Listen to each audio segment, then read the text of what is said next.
about to snap over your kid's behavior, try this 10-second therapist calm down trick before you do. So, kids have behaviors, and guess what? It triggers us. But whether your kid is in the middle of a meltdown or you're yelling, or maybe your child is throwing things, you might be feeling your temperature rising, but there are things you can do before you snap. Why do these moments matter so much? Right? So all kids, blow up, parents blow up at times, but if they're happening a lot, you got yourself a problem. And when they're struggling and their behaviors are reflecting that their nervous system is dysregulated, they're moving into fight, flight, or freeze.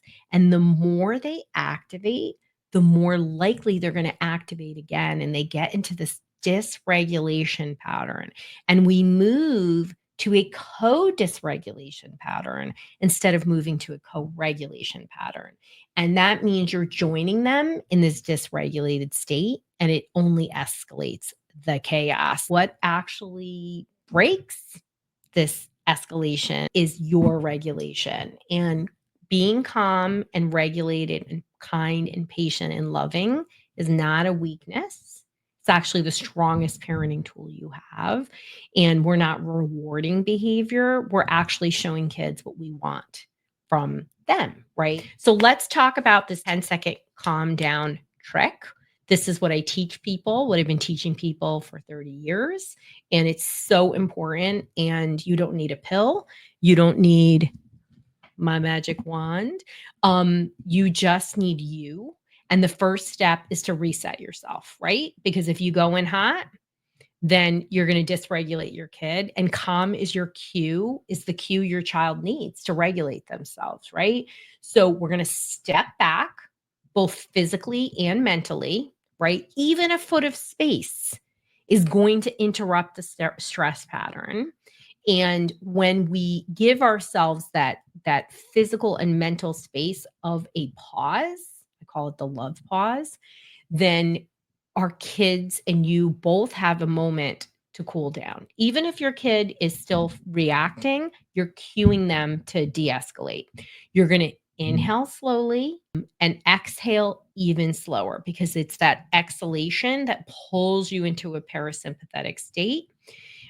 This signals safety to the nervous system and allows your thinking brain to come back online, because when you are activated, your brain goes offline, just like your kids.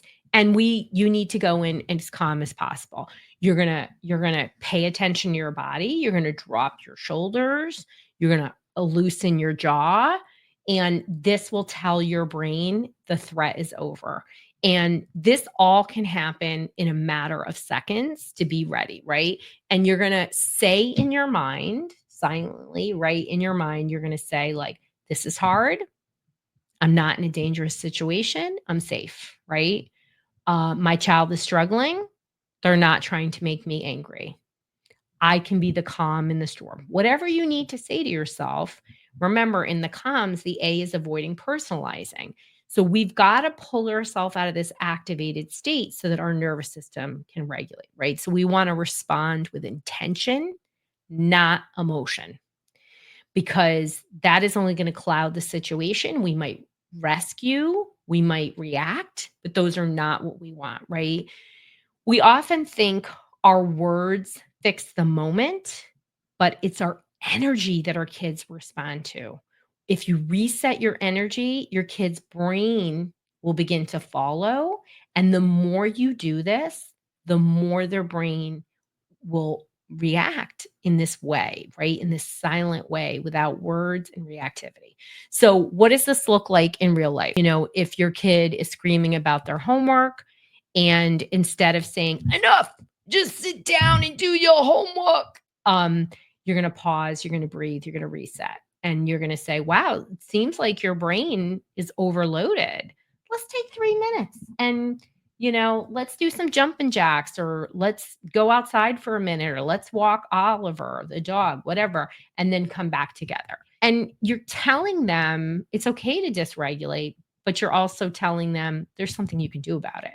And what's amazing about this is these kids will start to just do these things on their own without you constantly needing to support them. And that's the goal, right? If you have a team, right, who's like rolling their eyes at you, not saying that happens in my house, but totally happens in my house.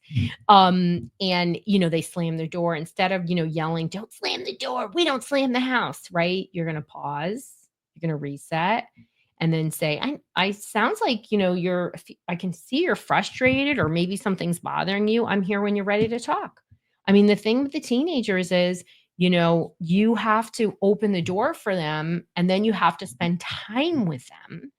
It's not like when they're little and these things come bubbling over and then they tell you teenagers need time with you.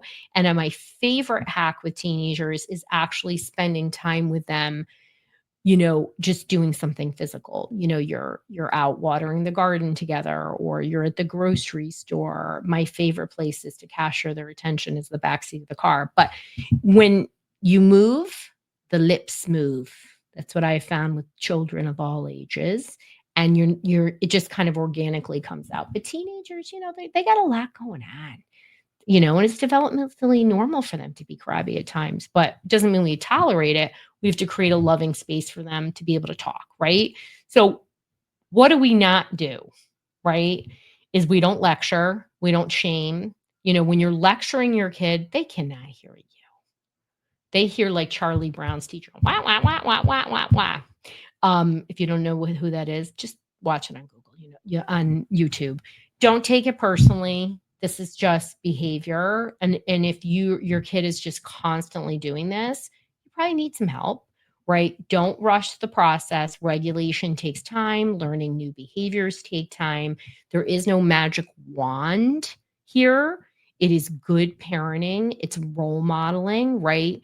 Now, why do these things work, right? Why does this quick 10-second, technique work? One, you're activating your vagus nerve through breath, and you're signaling to the nervous system that you're safe. It's modeling self-regulation for your child. We're showing the behavior you want to see from them, right? What you do teaches more than what you say. We all know that. And it puts space between the trigger and your response so you can parent intentionally, not reactively. I think that's so important. You can't control your child's reactions. You can only control your own response. And when you are resetting yourself, you're creating this space so that you can be more present and then we can reduce some of these reactions, right? And that moment of pause can shift everything.